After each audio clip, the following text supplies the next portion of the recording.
جبر، تفویض، الامر بین الامرین، یہ تین مصطلحات، ان میں کیا فرق ہے؟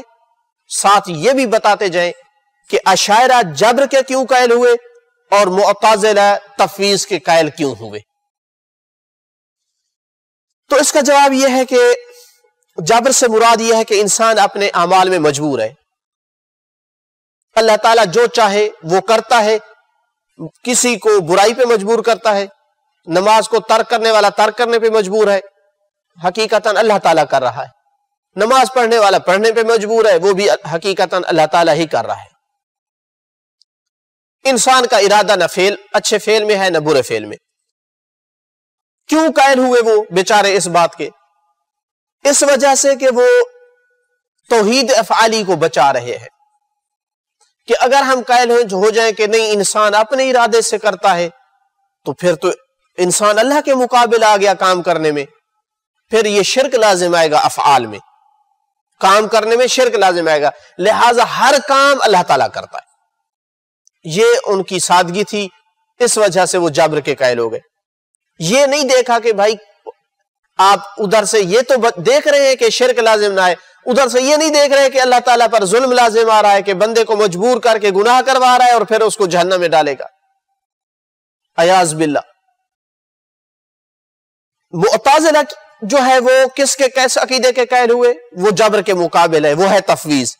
تفویض سے مراد یہ ہے کہ اللہ تعالیٰ نے بندے کو خلق کیا، پھر اس کو حال پہ چھوڑ دیا کہ جاؤ جو کچھ کرنا ہے، کوئی میرا واسطہ نہیں ہے۔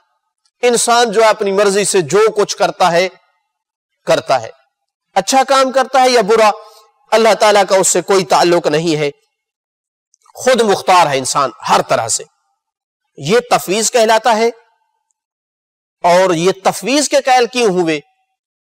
یہ ان اشاعرہ پر جو ہے ان کو رد کرنے کے لیے کہ اگر ہم کہیں کہ اللہ تعالیٰ انسان سے کرواتا ہے تو اللہ تعالیٰ پر ظلم لازم آتا ہے، لہٰذا ہم اس کے قائل ہو جائیں گے کہ اللہ تعالیٰ نہیں کرواتا، انسان خود اپنے ارادے اور اختیار سے کرتا ہے، اور اگر مجبور ہوتا تو پھر انبیاء کو بھیجنے کا کوئی مقصد نہیں تھا، سارا یہ سلسلہ جو ہے وہ لغو اور فضول تھا، اور پھر عذاب دینا جو ہے یہ ظلم قرار پاتا۔ اس وجہ سے یہ جو ہے جبر سے بھاگے اور تفویض کے جو ہے گڑھے میں گر گئے، جبکہ ائمہ طاہرین علیہ الصلوۃ والسلام جو کہ علم لدنی کے مالک تھے، اللہ کے دیا ہوا علم تھا، علل اعلان کہہ دیا اپنے شیعہ کو، لا جبر ولا تفویض، جبر بھی غلط ہے اور تفویض بھی غلط ہے، الامر بین الامرین، مسئلہ ان دو کے درمیان میں ہے، کیونکہ جبر اللہ کو اعاذ باللہ ظالم ثابت کرتا ہے، اور تفویض اللہ کو قدرت سے خارج کرنا ہے، کہ انسان جو ہے وہ خود مختار ہے، جو کچھ کرتا پھرے، اللہ تعالیٰ کا کوئی واسطہ نہیں ہے۔